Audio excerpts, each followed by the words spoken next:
Alright, welcome to episode 6 of the Podplay, WWE2K16 Podplay podcast. I am your host, Dread. I am Gary. Alright, and we are going to be talking about NXT Takeover London tonight. Today. Which was a very great pay-per-view. Well, was that considered pay-per-view takeover? I think you could always consider those pay-per-views. You don't pay? Well, I guess you do. Nice pay-per-view. But you don't pay per view. But yeah, so the first match of the night, Asuka versus Emma with Dana Brooke.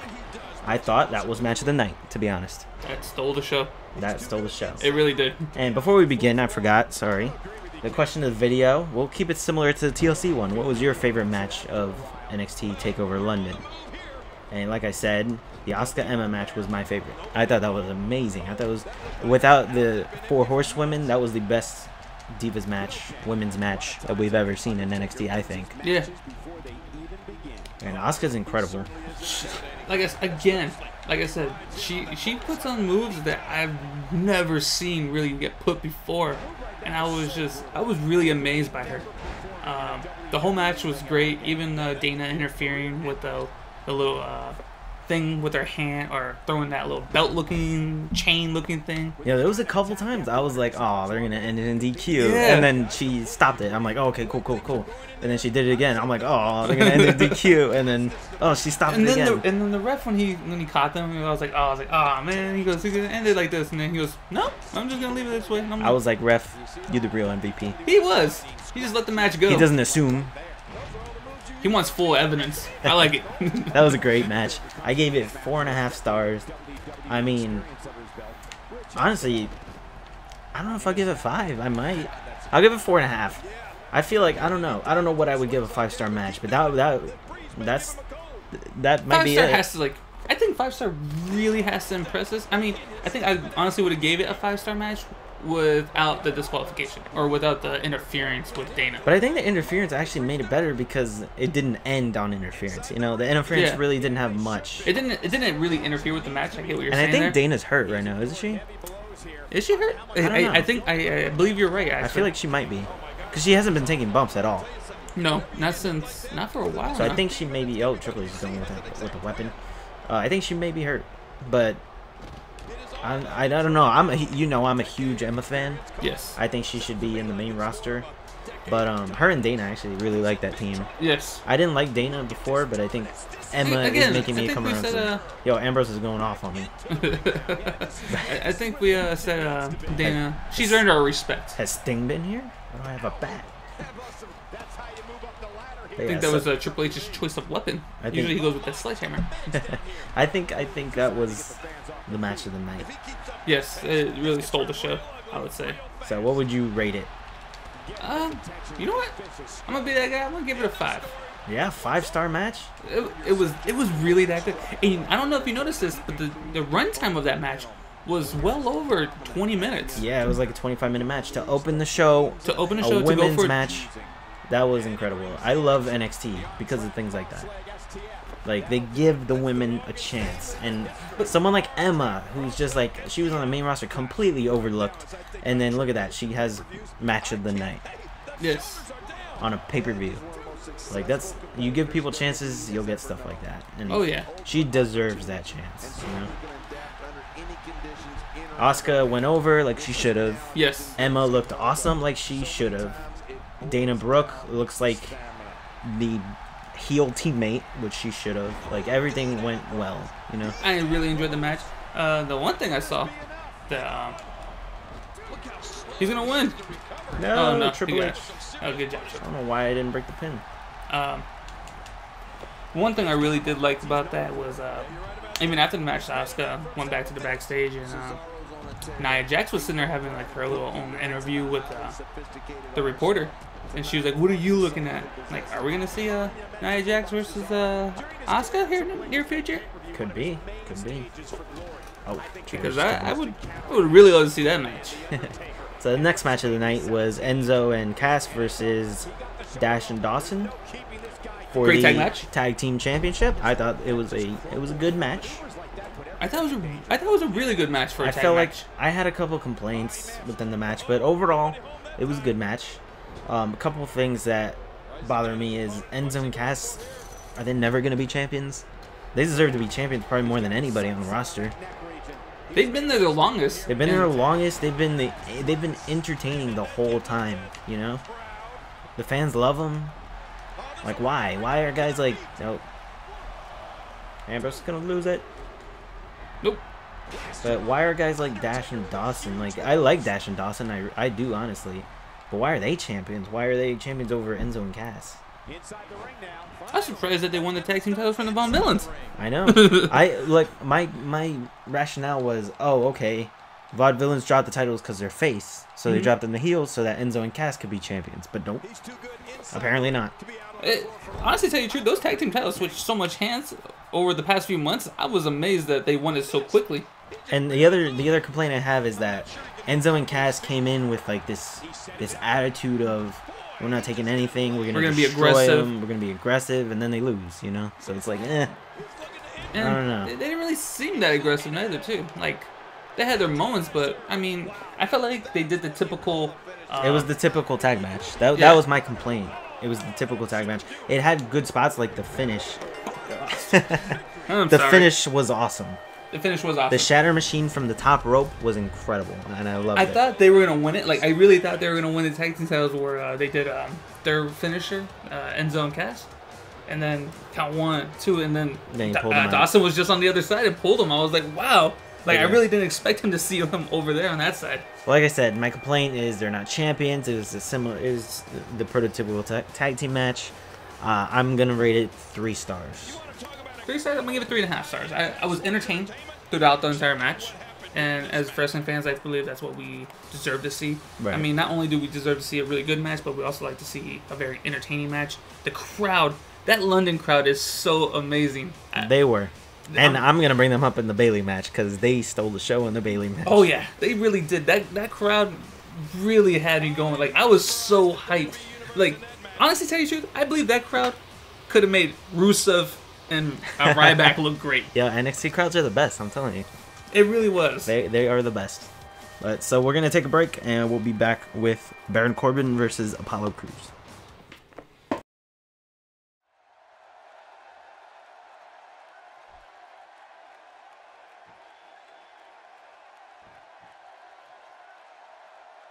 Alright, so we're back, and we're back to talk about Baron Corbin versus Apollo Crews.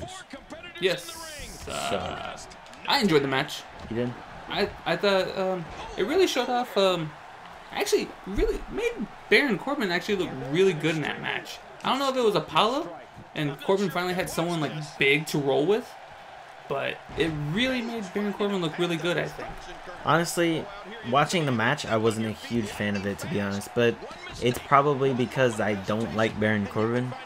Do you not like Apollo? I love Apollo. I love Apollo. What I was saying is that I think, oh god. I don't think you can get tapped outside. I'm tapping. It doesn't matter. Okay, we're good. I think Apollo, I love Apollo. I think the only good parts of the match was when Apollo was on offense. Honestly, I think Corbin's offense is so boring. I love the finisher. I love the ending. I think Corbin has the end of days, which is awesome. It's a cool move. It probably won't work on bigger guys. It caught. I mean, Apollo's a pretty big guy, and he caught him with it. It looks kind of dumb the bigger the person is, you know.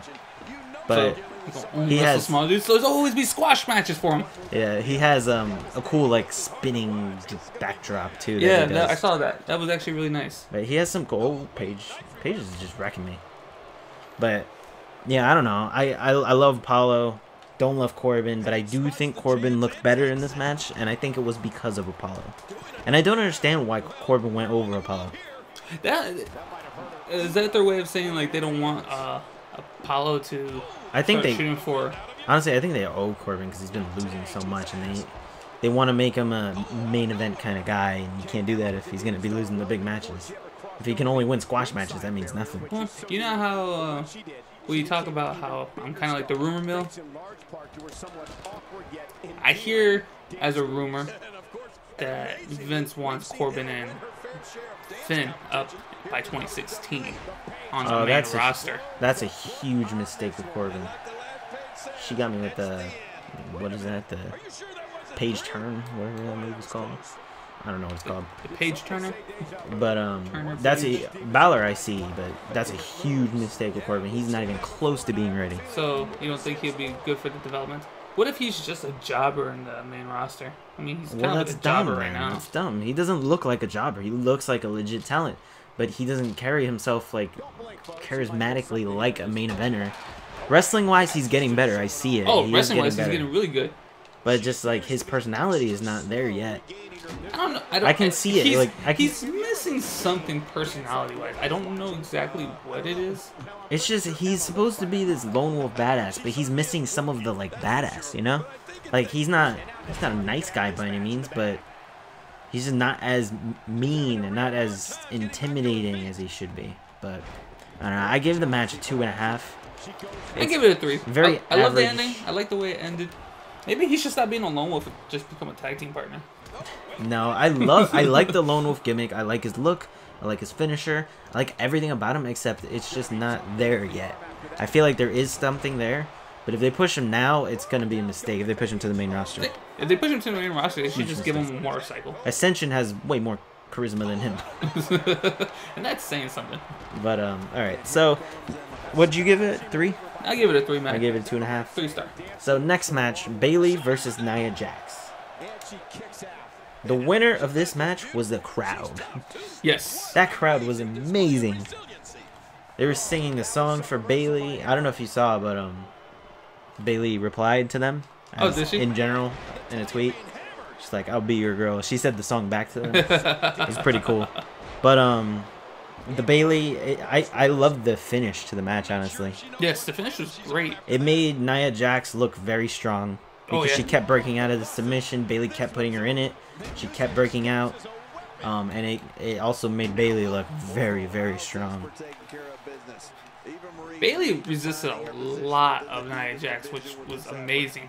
Yeah, that match almost made Bayley look unstoppable. Because if someone like Nia Jax can't stop her, who's going to stop her? Honestly, I think Nia Jax... I think the only person that could stop Bayley that would make sense would be Asuka. Yes. So if Bayley gets called up, I think Asuka should win the title at this point. But honestly, she shouldn't drop the title when she's called up. I don't think so. I mean, Sasha didn't drop the title when she was called up. Paige didn't drop the title when she was called Sasha up. did. Well, she dropped it to Bayley. She dropped it, but she was already on the main roster, still holding the Paige NXT didn't. title. You're right. Paige didn't. Paige didn't drop it. But wait, didn't she drop it? She dropped it to I think Charlotte. Didn't she? Yeah, but didn't she have both the NXT title and the Divas title? Oh yeah, you're right. No, yeah, she didn't drop the title. She just came up. Yeah, she just got That's how called they up and should she do won it. her first title. That's how they should do it with Bayley, definitely. But so anything else you think about the match? I thought like I said, the crowd's incredible. Nia Jax looks good. Well, besides the crowd for that match, the crowd for the whole night. You could see awesome. Nia Jax really needs work, but she's got something. Oh yeah. You know? She's definitely got something there. She's got a personality there. I like that about her. She's got a story. She's got cousin of The Rock. She's got a story. She has the frame. Oh God! Jesus, my Eva, head. please. Eva, please. Oh, okay. That's a way to stop her. Take her out with my chest. But yeah, so what did you give the match? I'm gonna give this match a 3.5. 3.5? 3.5. I gave it a 3. I gave it above average. I like the finish. I think the match itself wasn't too great, but I did like the finish. I like how Bayley looks in the match. The crowd was amazing, so I gave it above average 3. So all right, we got that. The next thing is the main event.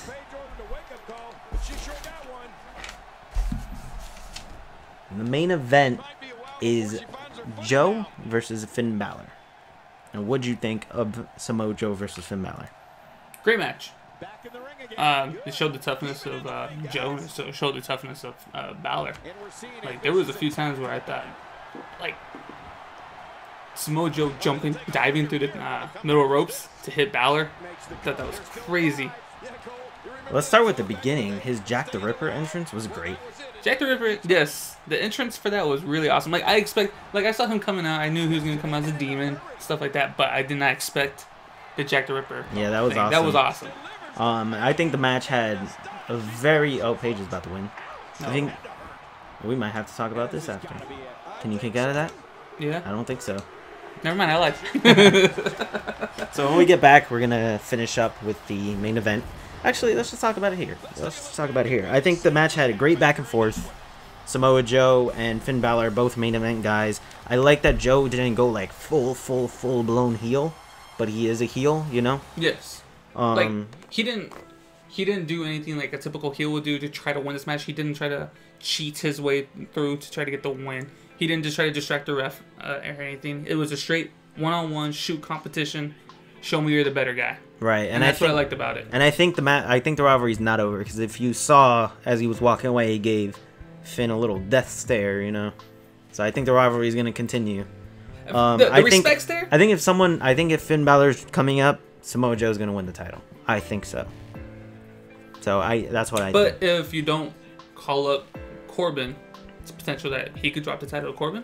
Yeah, it's possible, but I think the one that makes sense is Joe. Oh, yeah. I think Joe needs to carry the show when because Finn leaves. Joe and Corbin can actually have good matches, and they've proved that when Joe first got there and he fought Corbin. That was actually a really good match a couple pay-per-views ago, I would say it was. Right. If you guys haven't seen it, watch it. Corbin versus Samoa Joe. Excellent.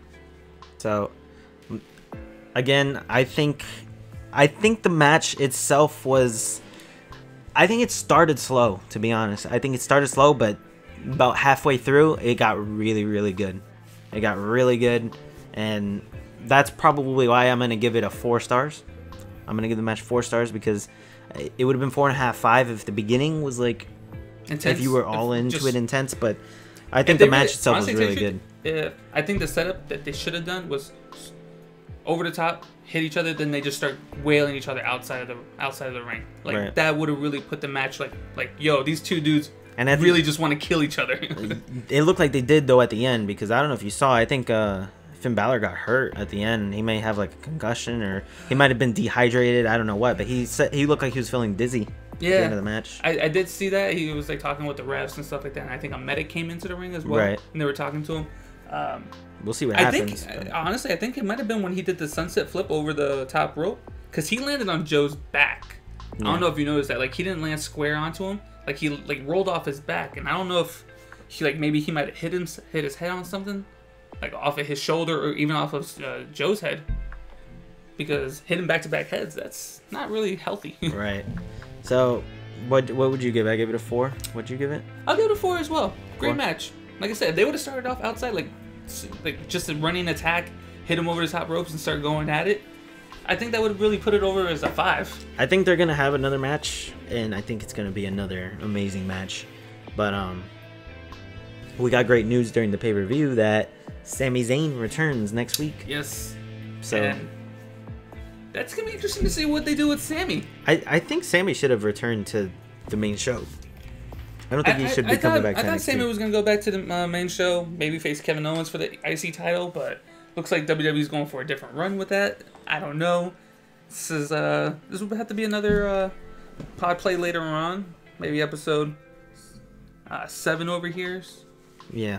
So talk about what's going on. I mean, we got the Slammy Awards coming up, and again, we'll probably cover that. I think we'll cover Slammies and NXT on the next episode. Honestly, I'm again, like I said, rumor mill. Lesnar's supposed to be there at this show. Don't be surprised if he bids his first entry as the Royal Rumble contestant. Yep, that will be interesting. I hope he comes in early. Like, if he says number 1, you think he's gonna be number 1, or do you think he's gonna say I'm gonna be in it? I think he's gonna say he's gonna be in it, but as number 1, probably not, unless that's some kind of accolade that he wants to accomplish, going as number 1 and come out on top. I think it would be awesome if he came in as number 1 and destroyed everybody, you know? And to say he's going to come in at number 1. Yo, old Shawn Michaels type of move. This will never happen, but I want to see Brock Lesnar come in, announce he's number 1, destroy everybody, and then at the very end, Kevin Owens eliminates him to win the Royal Rumble. That would be... Would you like Owens to come in at number 30 to win the Royal Rumble? Or would you like Kevin Owens? Owens come in at 30 or late. And so then... let's say... I'll paint you the picture. He comes in... Lesnar comes in, destroys everyone, and he eliminates all Like, he eliminates everyone in the fastest time elimination has ever been, because by the time make it the shortest Royal Rumble ever. By the time Kevin Owens comes out, it would only be those two left, and Lesnar will be spent. That would be something. I'm honestly excited for this Royal Rumble because, like, I feel like the last few Royal Rumbles, it was just telegraphed to us. I would love to see if like the Authority, like if the Authority was trying to screw over Lesnar, what they'll do is, like, he eliminates all 29, and then the Authority's like, no, Lesnar, we don't want you to win it, and then it goes, we'll have 31 participants. Oh God! And then they send out Kevin Owens. Oh God! It would suck for Lesnar, but it would also be awesome. I don't know. That'll be a crazy storyline. Jumping the shark. Oh yeah. That's crazy. Like I said, man. But we always had ideas to write for the WWE. I like how the topic's NXT and we ended talking Brock and Kevin Owens at the Royal Rumble. It makes perfect sense. Like I said, NXT was great, pay-per-view was great, but we know what's coming up. We said Sami Zayn's coming back. That's the only reason why we brought on the topic of Kevin Owens. Right. But again, like I said, I want to see it. Kevin Owens versus Brock Lesnar WrestleMania for the title. That would be exciting. But thanks again for tuning in. Thank you for watching. Like the video if you can. Subscribe. Tell your friends to watch it. Share it with your family. Share it with everyone. Share it with your dog. Teachers. Teachers. You go to school. Share it with professors. Professors if you go to college. Share it with your boss. Race car driving instructor. DMV. Watch it there. Share it with the DMV. Yeah. Share it with everybody in the DMV. Bring some speakers to the DMV, and I don't know Share what are we doing here. What are we Put doing? on the projection screen. But thank you for watching, and we will see you in the next episode. You guys have a good night.